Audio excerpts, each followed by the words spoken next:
అంటే మీ వరకు వచ్చిందో లేదో తెలియదు, మాకు అసెంబ్లీకి కూడా కోరం లేదంట. ఆ 11 మంది కూడా సహకరించట్లేదట ఆయనకి. కాబట్టి ప్రెస్ మీట్ పెట్టారట. మాకు తెలిసిన ఇన్ఫర్మేషన్ స్వామి అంతే. నేనేమంటానంటే ఈరోజు బడ్జెట్ మీద దగ్గర దగ్గర 20 మందికి అవకాశాలు ఇచ్చారు స్పీకర్ గారు. 20 మందికి మాట్లాడారు. నిజంగా ఆయన ఎమ్మెల్యే కదా, ఆయనకు హక్కు ఉంది కదా.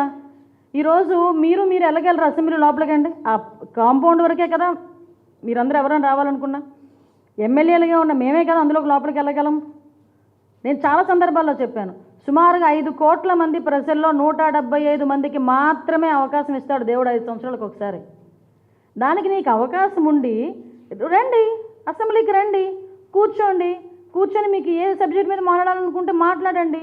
ఈరోజు 20 మంది సభ్యులకి ఇచ్చాము, మీరు ఒకరు మాకు ఎక్కువైపోతారా? లేదా మీరు 11 మంది మాకు ఎక్కువైపోతారా? రేపు ఇంకొక 40 మంది 50 మంది మాట్లాడతారు, మాట్లాడండి వచ్చి. అంతే తప్పించి ఇంట్లో కూర్చొని విమర్శలు చేస్తాం, ఇంట్లో కూర్చొని వీడియోలు వేసుకుంటామంటే ఎలా అవుతుంది? నువ్వేమైనా అడగాలనుకుంటే రండి, అసెంబ్లీకి రండి, కూర్చోండి, మాట్లాడండి, సమాధానం అడగండి, చెప్తాం మేము. ఏ కోణంలో ఇస్తారో ఒకసారి మీరే ఆలోచన చెప్పండి. ఏ కోణంలో ఇస్తారు? ఇదే పెద్ద మనిషి లాస్ట్ ముఖ్యమంత్రిగా ఉండేటప్పుడు చంద్రబాబు నాయుడు గారిని బెదిరించారు. నువ్వు 23 మంది ఉన్నారు, అటు నుంచి ఒక 5గురిని ఇటువైపు లాగానంటే నీకు ప్రతిపక్ష హోదా కూడా ఉండదు అని. ఆ రోజు ఏ టైప్లో మాట్లాడాడు ఆయన? ఏ లెక్కల ప్రకారం మాట్లాడాడు ఆయన? దానికి సమాధానం చెప్పమానండి, అప్పుడు దీని గురించి మాట్లాడతాం.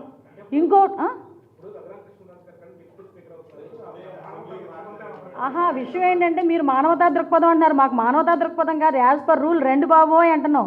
ఈ మధ్యనే మీకు అర్థమవుతుందో లేదో తెలియదు, నేను ఈరోజే చూసా, రఘురామకృష్ణరాజు గారు కనుక డిప్యూటీ స్పీకర్ ఇచ్చి ఆల్రెడీ స్పీకర్గా అయ్యన్ పాత్ర గారు ఉన్నారు, మళ్ళీ ఇప్పుడు రఘురామకృష్ణరాజు గారు కనుక డిప్యూటీ స్పీకర్ అయిన తర్వాత నిజంగా ప్రతిపక్ష హోదా ఇచ్చినా ఆయనైతే అసెంబ్లీకి రాడు అని పందేలు కడుతున్నారు. ఎన్ని రూపాయలకో తెలుసా? 11 రూపాయలకి.